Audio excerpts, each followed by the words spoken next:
আমরা কারা কারা এইবার লাইলাতুল নিসফ মিনাশ শাবানে আমাদের সকলের গুনাহ মাফ করায় নিতে চাই? রাজি আছি ইনশাআল্লাহ। রাসূলুল্লাহ সাল্লাল্লাহু আলাইহি ওয়াসাল্লাম আমাদেরকে জানিয়েছেন যে যদি কোনো মানুষ দুইটা আমল করে আল্লাহ রাব্বুল আলামিন তার সকল গুনাহ খাতা মাফ করে দিবেন। আমরা কারা কারা এইবার লাইলাতুল নিসফ মিনাশ শাবানে আমাদের সকলের গুনাহ মাফ করায় নিতে চাই? রাজি আছি ইনশাআল্লাহ। রাজি আছি ইনশাআল্লাহ। কি দুইটা কাজ? রাসূলুল্লাহ সাল্লাল্লাহু আলাইহি ওয়াসাল্লাম বলছেন, এক নম্বর শিরক মুক্ত ঈমান লাগবে। কি লাগবে? শিরক মুক্ত ঈমান লাগবে। আল্লাহর উলুহিয়াত রুবুবিয়াতে কাউকে শরীক করা যাবে না। আর দুই নম্বর কি লাগবে? দুই নম্বরে লাগবে বিদ্বেষ মুক্ত একটা অন্তর।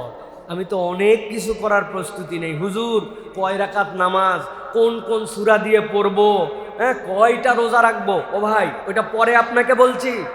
আগে আপনি বেসিকের মধ্যে আসেন, আগে আপনি নাম নিবন্ধিত করেন। আপনার নামই নিবন্ধিত নাই, আপনি এখনো ভোটার আইডি কার্ডই পান নাই, আপনি ভোটার হওয়ার বয়সে অর্জন করেন নাই। আপনি চিন্তায় আছেন কারে ভোট দিবেন আর কারে না দিবেন।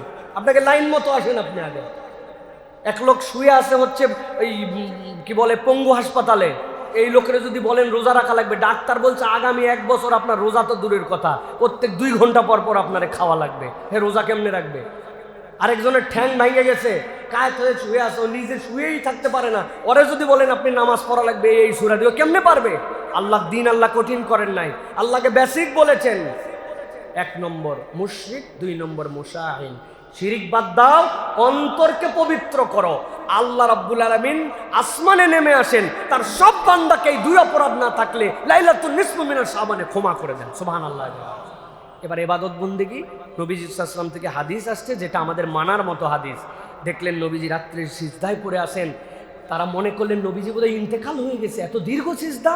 ইয়া রাসূলুল্লাহ, এত দীর্ঘ সিজদা দিয়েছেন? বলে শোনো, আল্লাহ রাব্বুল আলামিন আসমানে নেমে আসে, বান্দাকে মাফ করে দেন। আমি আল্লাহ রাব্বুল আলামিনের অনুগ্রহের ভিখারি হয়ে আমি আল্লাহর জন্য সিজদা করি। অথবা আপনি সালাত আদায় করেন, কিন্তু 1 বার সূরা ফাতিহা, 10 বার সূরা ইখলাস, 11 বার উমু, এরকম কোন তরিকা আল্লাহ বলে দেয় নাই। আর দিনের বেলা পারলে আপনি রোজা রাখেন। শাবানের রোজা তো এমনি গুরুত্বপূর্ণ, শেষের 3-4টা ছাড়া আল্লাহ নবী সব রোজা রাখতেন। সুতরাং আমরা নিসফ মিনাশ শাবান আমাদের মতো আল্লাহ রাব্বুল আলামিনের কাছে দোয়া করব, অন্তরটা একটু পরিষ্কার করেন। এখন বাংলাদেশে সব আছে, খালি অন্তরটা কারো পরিষ্কার নাই। সবগুলো অন্তর আমাদের নষ্ট হয়ে যাচ্ছে প্রিয় ভাইরা।